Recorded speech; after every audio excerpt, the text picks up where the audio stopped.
લોકો શું કહેશે? મિત્રો, સૌથી મોટી બીમારી જે હોય આપણા મનમાં, કે દરેક લોકોના મનમાં, કે જે દરેક લોકો જે આગળ વધવા માંગે છે, કંઈક કરવા માંગે છે, એના મનમાં સૌથી મોટી બીમારી ને સૌથી મોટો ભય હોય છે લોકો શું કહે છે. મિત્રો, આ વસ્તુ એ દરેક લોકોને આગળ વધતા રોકતી હોય છે. તમને એક્ઝામ્પલ સાથે સમજાવીશ, તો પણ ચેનલમાં આગળ છો તો સબસ્ક્રાઇબ કરી લેજો, ચેનલના વિડીયોને શેર કરી દેજો. તો ચાલો વાત કરીએ લોકો શું કહે છે. મિત્રો, ઘણી બધી વાર આપણે આપણું કોઈ બી કાર્ય આરંભ કરવા જતા હોય પહેલા આપણે વિચારી લે, એ વિચાર પહેલા આવતો છે કે લોકો શું કહે છે. હું આ કામ સ્ટાર્ટ કરીશ તો લોકો શું કહે છે. આજે હું આપની સમક્ષ વિડીયો બનાવી રહ્યો છું, હું અપલોડ કરી રહ્યો છું, તો હું એ વિચારતો હોત કે લોકો શું કહેશે, મારા વિડીયો જોઈને હસશે, તો હું વિડીયો ન બનાવી શકીએ હોત ને, આપણી સામે બોલી ન શકતો. હું વિચારું છું કે લોકો શું કરશે, શું વિચારશે, મને કઈ પણ નથી પડતો, હું વિડીયો બનાવીશ, તમારી ઈચ્છા છે.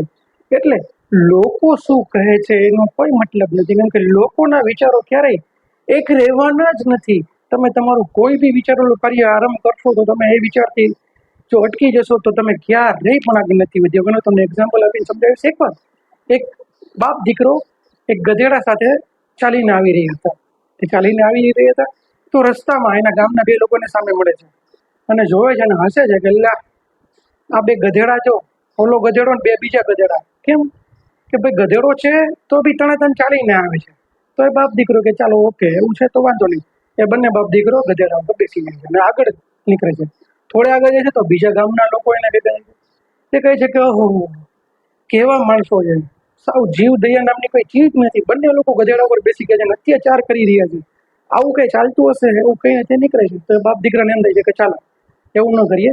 બાપ નીચે ઉતરી જાય છે, પોતાના દીકરાને ગધેડા ઉપર બેસાડી અને ગામ તરફ આગળ વધે છે. થોડા આગળ જાય છે તો બીજા બે લોકો મળે છે અને કહે છે ઓહો, દીકરો જો કેવો દીકરો ગધેડા જેવો. કે બાપ જે છે એ ચાલે છે, દીકરો ગધેડા ઉપર બેઠો છે.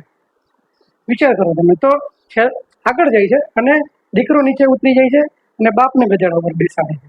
તો મિત્રો થાય છે એવું કે આગળ જાય છે તો બીજા બે લોકો મળે છે કે કેવો બાપ છે, દીકરાને ચલાવે છે અને પોતે ગધેડા ઉપર બેસી જાય છે.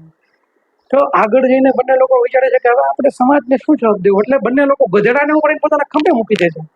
ત્યારે પણ મિત્રો, ત્યારે પણ બીજા બે લોકો આવીને શું કહેવાનું છે કે આ તો જો ગધેડા છે, ગધેડાને ખંભે લઈને મૂક્યો છે.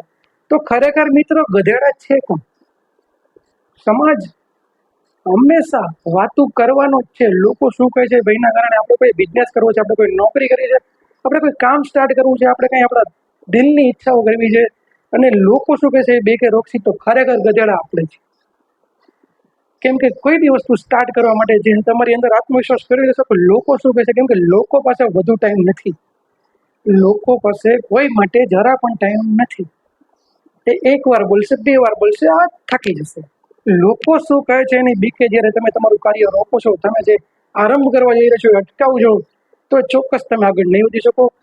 લોકો શું કહે છે ભૂલીને તમે જો આગળ વધશો તો પહેલી સફળતા તો તમે ત્યાંથી સ્ટાર્ટ કરી લીધી, પછી તમને કોઈ તાકાત નથી જે તમને રોકી શકે. તો તમારા મનનું કરો.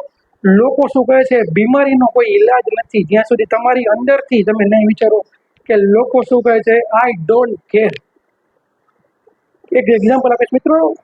કોમ્પિટિશન ચાલી રહી હતી ડાન્સની, જેમાં 4 પાર્ટિસિપેટ ફાઇનલમાં હતા. મિત્રો વિચાર કરો તમે.